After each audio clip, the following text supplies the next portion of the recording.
Oh, kwentong kalabaw ulit tayo. Mayroong isang kalabaw. Nasa ilalim ng puno ng mangga. Ayun. So nagkataon yung mangga ay namunga. Puno ng bunga, napakaraming bunga. Napakarami yung bunga. Ngayon, biglang umihip yung hangin, napakalakas.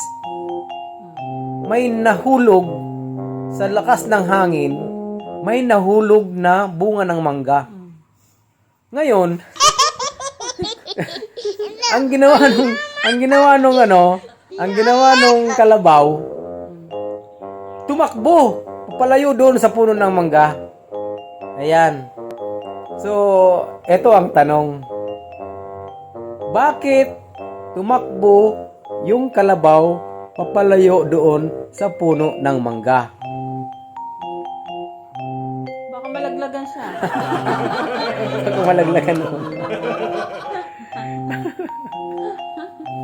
Marami yung puno, di ba? Maraming bunga yung puno. Ang Malaglagan bunga. nga siya, kaya ganun. Nagkataon na humangin ng malakas yun. Pag hangin, may nalaglag na 2 mangga. Yun, tumakbo yung yung kalabaw palayo. Ayan. So, tanong, bakit tumakbo ng papalayo yung kalabaw doon sa mangga? Baka mahangin din siya. Nalaglagan. Ganun ba? Kayo guys, anong sagot nyo? Bakit kaya tumakbo ng papalayo yung kalabaw doon sa sa puno ng mangga? Ano kayang nasa isip nung kalabaw?